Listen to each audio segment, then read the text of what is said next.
So I've come to find that dating online can be crazy. Let me just say that before I say anything else. You see pictures of someone online, talk for a while, and then meet them, not even knowing for sure that they're the person in the picture. It's really absolutely insane. I only wish that I knew that before downloading Tinder myself. I had gone on a few dates with guys that I met on Tinder, but nothing ever worked out. Most guys just wanted hookups or aren't ready for commitment. Of course, there are also some creeps, but I didn't come across those types too often. After having Tinder for a few months, I met a guy on the app who seemed way too good to be true. He was absolutely gorgeous, and when he messaged me, I was so excited. I got even more excited the more we talked when I realized that we had so much in common. He was so nice and funny, and from what he told me about himself, he really seemed like my dream guy, you know? After around a week of talking, he asked if I wanted to hang out. I suggested a bar near my house, but he wanted to go to dinner instead. I usually like to get drinks on a first date so I could leave quickly if it went bad, but I liked this guy so much and he seemed different, so I agreed to dinner.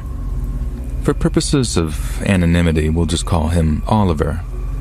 Now, I was just going to drive to the restaurant myself, but he insisted on picking me up, saying it was the gentleman's thing to do, and so on and so forth. It wasn't the best idea to say yes, but I guess I'm not as smart as I think I am because I agreed and I gave him my address. He said he'd pick me up around 7 p.m. the next day, and man, I was really happy. I told all of my friends where we were going, and they told me that I was an idiot for giving a guy I'd never met my address. I thought that they were all just being jealous, so I didn't take their comments to heart. I started getting ready around 6, and at exactly 7, my doorbell rang. I opened the door and immediately was disappointed by what I saw. He looked nothing like his pictures. Well, not nothing like them. It was obviously the same person, but at least 10 or 15 years older. I didn't say anything, and I figured that I'd go on the date and see how it went because I did still like his personality, over text at least. He opened the door for me and walked around to the other side and got in. We started driving in the direction of the restaurant, and that was around 30 minutes away. He told me how gorgeous he thought I was and that I was even prettier than my pictures, and then very awkwardly he said, "What about me? Am I even more handsome than my pictures?" At first, I thought he was joking. He had to be, right? There was no way that he didn't know that he was much more unattractive than whenever he took those pictures. I really didn't know what to say, but my mom has always told me to be honest, so I decided a half-truth was better than nothing. I said he looked good, but that I was curious how long ago he had taken those pictures. It was immediately obvious he took offense to the question, so I quickly apologized and told him to forget I ever asked. I was hoping we could move on from that, but he clearly took it very personally and proceeded to give me the silent treatment for the next 5 minutes, like some big baby. I had really begun to regret the decision to go out with him and definitely regretted giving him my address. I knew the way to the restaurant, so I was keeping track of where we were going as he drove. I noticed that he missed the turn on the street where it was located, and I told him to just do a U-turn at the next intersection, but he didn't respond. He passed the next intersection, and I started to get a little freaked out. I told him again that he needed to turn around, and again I got no response. He drove along the road, and I asked him over and over what he was doing and where we were going, but he refused to even look at me. We stopped at a red light, and I knew that I just had to get out of that car. I went to open the door, but I saw that it was locked. There was no button to unlock it, and it was one of those locks that retracted inside the door, so I couldn't even manually do it myself. I was trapped. I took my phone out, and as discreetly as possible, I texted my friend my location. After driving for some time, Oliver pulled into an empty parking lot outside a grocery store. He parked in a spot on the far end of the lot. I didn't know exactly what he planned to do, but I had an idea that I was not at all about to let that happen. He took off his seatbelt, and I reached in my purse. He grabbed my arms and tried pinning me down. I fought back against him and tried as hard as I could to keep him off of me. Finally, he let go of my arm, and I pulled out my pepper spray, and I sprayed him directly in the face. The only problem was with using pepper spray in such a confined space is you end up getting it on yourself as well. My eyes immediately began to burn and water as he screamed in the seat beside me. He started calling me every name in the book as he tried wiping his face with his shirt, and during the struggle, I was able to reach over to him and unlock the doors. I shoved it open. I fell out into the ground, scraping my knees in the process. By that point, I was having trouble seeing clearly, and my chest had begun to burn from breathing in the fumes from the pepper spray. I tried standing, but was so dizzy. I kept falling back to the ground. I stumbled as I slowly made my way across the lot. I heard his door open and him yelling at me to come back over. I looked back, and through all the blurriness and tears, I saw him tripping over himself as he followed me. I screamed for help, but no one was around to hear my cries. Oliver started to say that he was just joking and that he didn't mean to freak me out. He said if I just came back to the car with him, we'd go to the restaurant as planned, and that he was sorry. And he says this in between screams of pain from his eyes burning. It was terrifying, and I genuinely wondered if he thought that I was actually going to believe him and go back to the car with him. Is he really that stupid?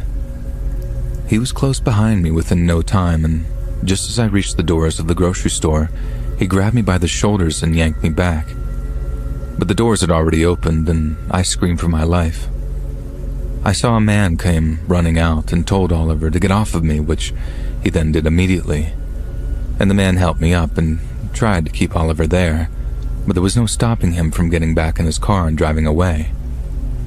The police were called in that moment, and they told me that they'd open an investigation, but nothing ever came of it. And believe it or not, this guy was never found.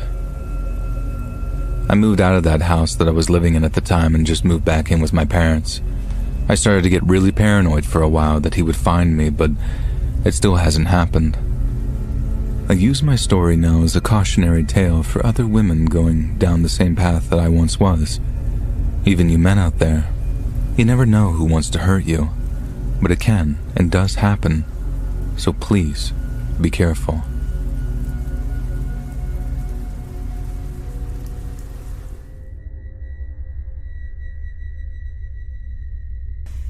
Hey guys, thanks so much for all the support. If you haven't subscribed to the channel yet, please feel free to do so. Whenever I remember her, my heart is filled with happiness and grief. The one I wanted to be my forever. Memories of the days I spent with her now feel like an inaccessible dream. Her hearty laughter still plays in my ears like a beautiful melody. The warmth she imprinted on my body lingers at every inch of my skin. Even though my heart breaks into a million pieces every day in her absence, I've come to enjoy longing for her, for I know there will come a day when I will finally reunite with her.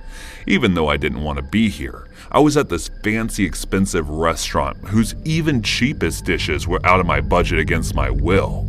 I sometimes wonder why people make friends. Is that so they can be the sacrificial lamb in their instead? Like I was feeling at that moment. The more out of place I felt at that restaurant, the more regret I felt for being friends with Lance.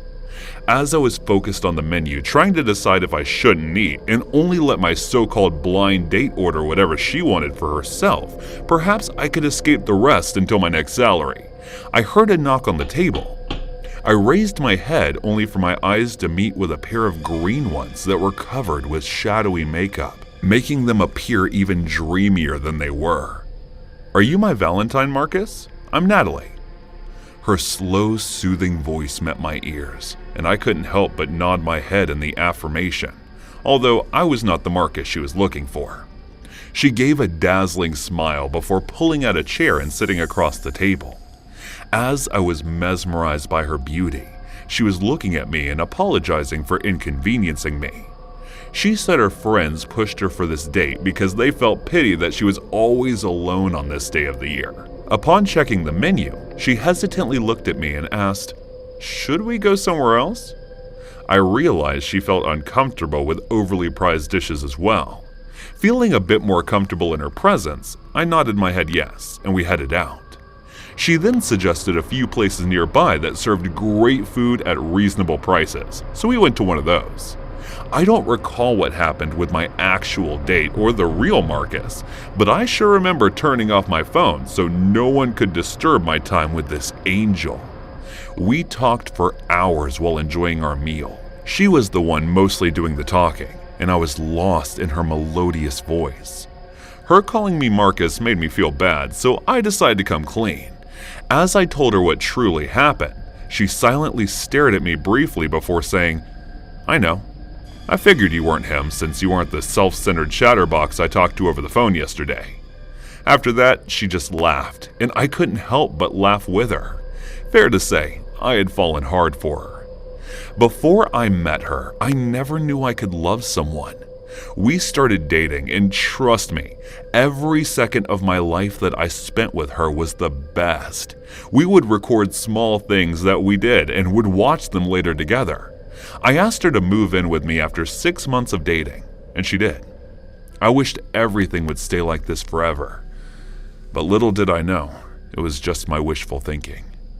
That day when I was in the office, I got a call from her. But before I could answer it, my boss Rose asked me immediately to show her the proposal I was working on. It was weird since I had just started it 2 days ago and there was still time left until I finished it. But she made it sound like I was past my submission date. I had to re-explain the proposal multiple times, which made me feel she was deliberately picking on me. About an hour later, I returned to my desk, frustrated and exhausted. I grabbed some water and gulped it in one go before looking at my phone. It had 10 missed calls from Natalie. I tried calling her back, but her phone was turned off. I started getting worried, so I decided to head home early and see if everything was all right. However, when I went to inform the boss about it, she looked at me with a weird expression before saying, "No, finish your work before leaving unless you want to get a week's worth of your pay cut." Frustrated, I turned to my desk and started moving my hands as fast as possible. After every 10 minutes, I tried calling her, but her phone was still turned off. I started wondering what it could be that she called me so many times. I managed to finish my work in the next 2 hours, and this time I didn't go to the boss to inform her about it. Instead, I headed directly to my car. After about half an hour, I reached our house, but I tried to open the door. I found it unlocked. An unsettling feeling formed in my stomach as I rushed inside to find her. As I searched for her everywhere, a sinking feeling lingered in my heart that I couldn't shake off. When I entered her bathroom, my heart stopped upon seeing her lying unconscious. I rushed to her side and started checking for her pulse, and it was a relief that she was still alive. I immediately picked her up and dashed to my car. After carefully placing her on the seat, I started the ignition and rushed to the hospital. Upon entering the lobby, I screamed for help, and 2 attendants rushed to my side. They placed her on a stretcher and headed to the emergency room while I anxiously followed them. Despite my wishes for her well-being, I was too late. Half an hour after admitting her, the doctors approached me with a saddened expression and informed me that she couldn't make it. I asked them what was the cause, but they said they didn't know either. Her heart stopped for some reason. It had to be a mistake. When I checked, she was alive, and there was no way I could accept that she was dead just like that. I begged the doctors to save her, but no matter how much I pleaded and cried in front of them, they all kept repeating the same sentence. "I'm sorry, sir. There's nothing we can do now."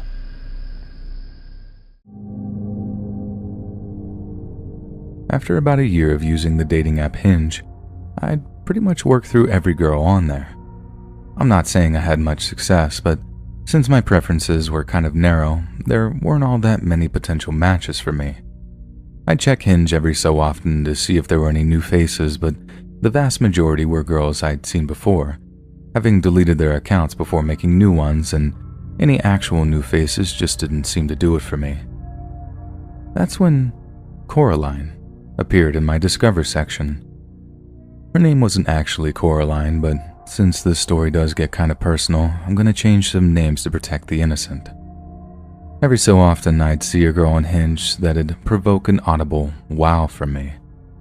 Coraline, or Coral for short, was one of them. At the risk of sounding a little ignorant, when I first saw her, I thought she might be like half Asian or something, but it turned out that she had some indigenous Mexican blood in her, and her grandma was from the native Nahuatl tribe. The point was, she had this unusual but undeniably attractive look about her, and with her dip-dyed shoulder-length hair, I found myself instantly captivated. But as I scrolled down, I saw one of her prompts said, "You should know, I was in a car accident and I have some neurological disabilities and scarring as a result." That kind of came out of left field for me, and I found myself confronted with what I suppose is my own bias. I was so game to ask this girl out, but I honestly hesitated when I read the thing about her disabilities. And I mean, why? She's gorgeous, smart, obviously super active if half her pictures are in climbing and workout gear. And from what I could tell, the fact that she continued to date after an accident like that made her extremely brave from where I'm standing. I'm honestly not sure I'd have the same kind of balls to bounce back after something that nearly killed me. That was what swung it. That and the idea that passing on a girl I'd normally swoon over just because she had some deformities, I think that's a bit of a jerk move on my end, I'm sure you'll agree. So, I sent her a message, and I did what I usually do and just hope for the best. After a few days later, we match, and the fact that I was so elated about it told me how much it actually mattered to me that she had some differences. I was excited to talk to a charismatic, brave, and beautiful young woman whose attitude towards her own adversity was frankly inspiring for me. At first, we talked about literature and traveling, and by the time she used the word petrichor in a sentence, petrichor is the earthly scent produced when rain falls on dry soil, I was practically throwing my phone number at her. And luckily for me, she was actually keen on continuing the conversation. Texting and voice notes soon progressed to organizing a first date, and we met for coffee and donuts one rainy afternoon, fixing all of the world's problems over the course of like a 3-hour conversation. I didn't even try to broach the subject of her accident. I figured that she'd talk about it if or when she was ready. But as she said, she had this policy of fail fast, and if I couldn't deal with her disabilities, there was no point pursuing anything. She showed me some of the scarring in her hairline and some of the scarring on her shoulder too. The accident had left her unable to lift her left arm above her shoulder height, but perhaps the thing that had the biggest impact on her life was the night terrors. Coral mentioned how she'd gotten her panic attacks under control with therapy and medication, but that residual fear seemed to have just confided itself to the nighttime. She said it was one of the biggest things that held her back from getting back to dating after the accident, and she'd often worried she'd have an attack of night terrors after being intimate with somebody. I'll be honest, I kind of worried about that too. Not so much because it would freak me out. I totally get why she had nightmares after a major car accident, but she was terrified of embarrassing herself, as she put it. So, I did something entirely against my instincts, and waited like 2 months to try and seal the deal, so to speak.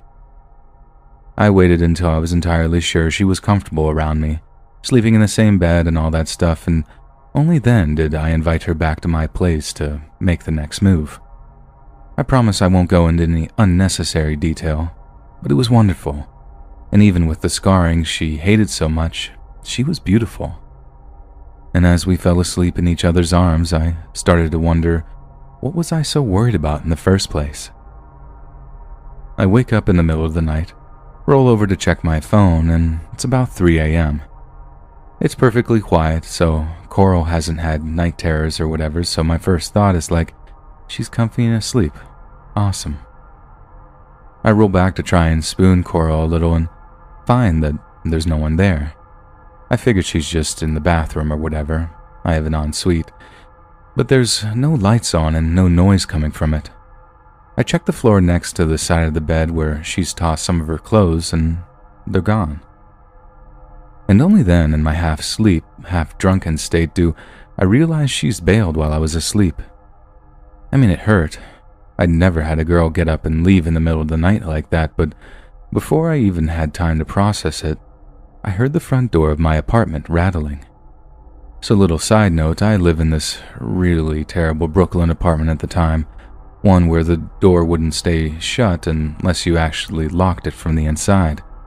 So, unlike other places, where that kind of sound would indicate someone was outside wanting to get in, I realized that it might well be Coral making noise as she's trying to get out. I didn't think she was having a night terror, or like some kind of episode. I have no idea what to make of anything, and I'm still half asleep and incredibly confused. So it was with a fair amount of nerves and caution that I edged around my bedroom and into the main hallway to see what was going on with that door.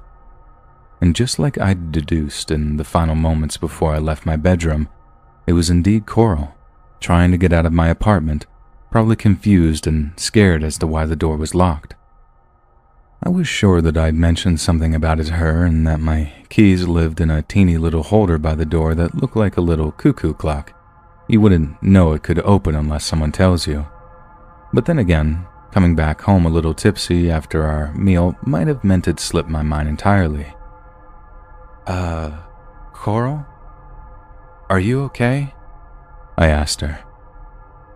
She just span around to face me, and it was only then that I realized that she had a corkscrew in her hand, and she's holding it almost like a pair of brass knuckles, with the screw emerging from between her fingers. "Who are you?" she screams at me. "Why is the door locked? Let me out of here before I call the cops." I realized right then that she was having some kind of episode. She'd had a night terror, forgotten where she was or something, and now she was freaking out. It was scary, sure, but at least I knew what was happening, and after having talked about it a little, I knew exactly what I had to do. "Coraline, it's me. You came here after some food, we slept together. You're safe, I promise. I'm sorry about my door. I have to lock it like that, but you're free to leave if you want to. You need to calm down. Please." I tried to get it all out at once, all while staying calm enough to bring her down from the brink. "Open the door before I kill you." Having anyone lunge at you with a corkscrew is intimidating.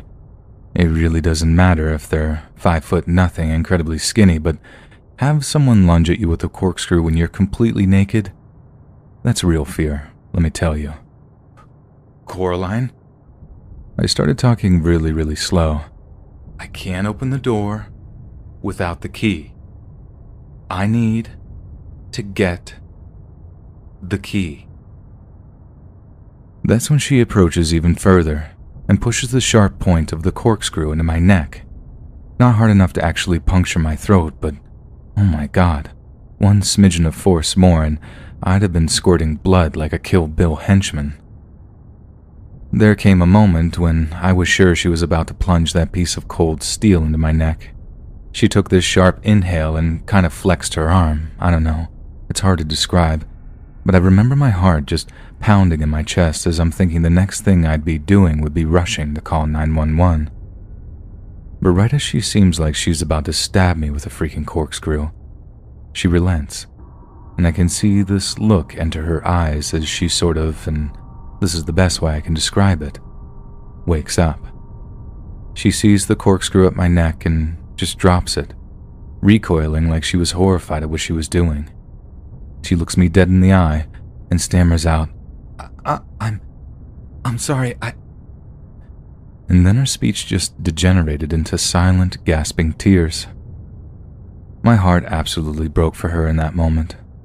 The big thing she'd feared about getting back into dating, it had happened, and it was probably worse than either of us had imagined it would be.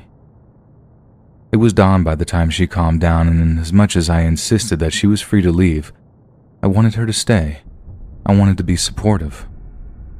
I hated the idea of making her feel like I was mothering her or whatever, but at the same time, I just wanted to protect her and help her so bad. Not the healthiest inclination when it comes to relationships, but it is what it is, I suppose.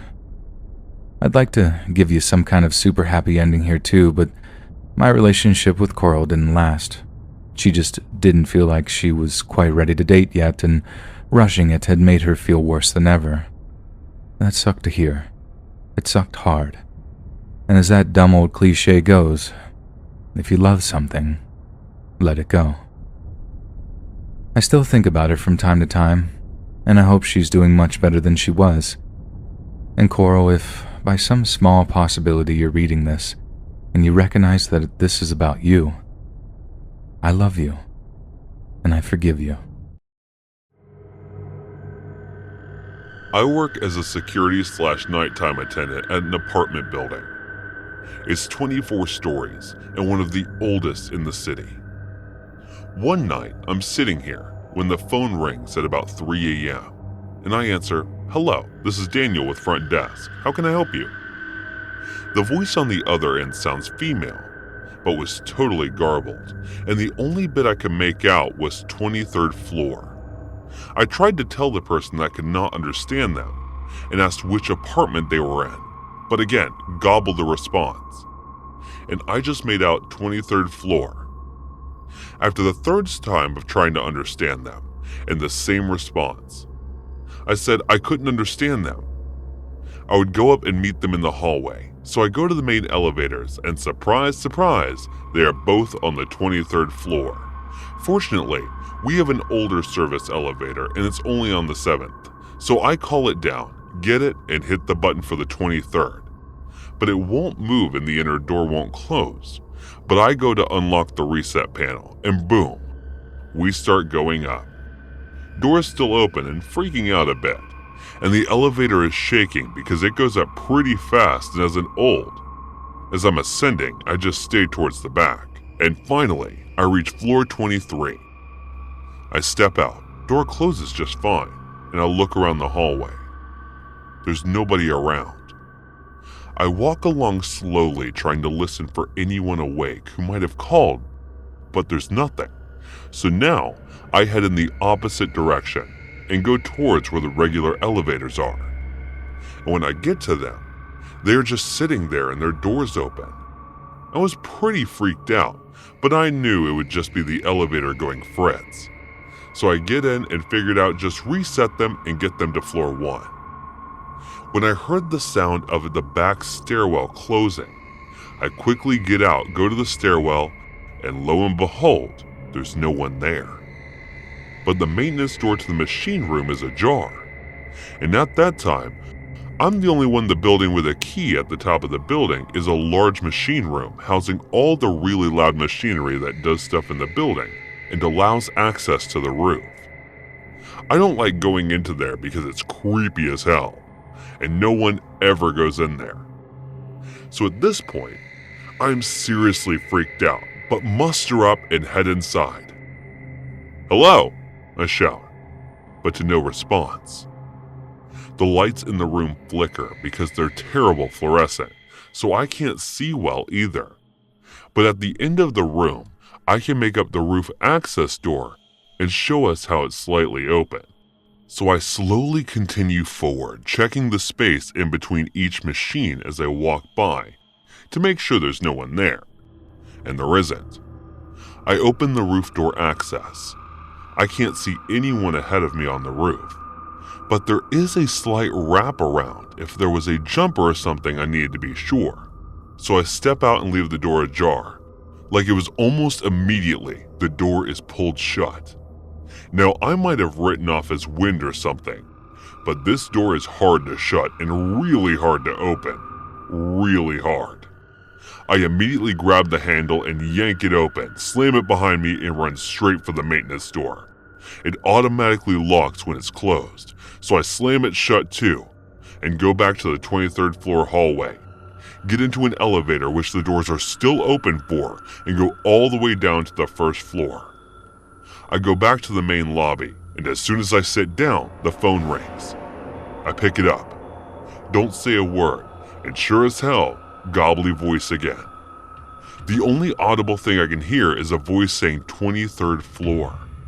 I hung up the phone, turned off the ringer, and spent the rest of the evening just staring at the parking garage security monitor. There's been a bunch of creepy things happening in this building. It's basically like the Overlook Hotel at night. I walked past a dark room here on the first floor once and swore I saw myself standing inside it. The next night, as I'm inside said room cleaning, the lights flip off, and I turned around to see a quick flash of myself walking past there. Must be some creepy ghost or something playing games with me at work. Why was it trying to leave me onto the roof of beer holding? I can only speculate perhaps it wanted to throw me off.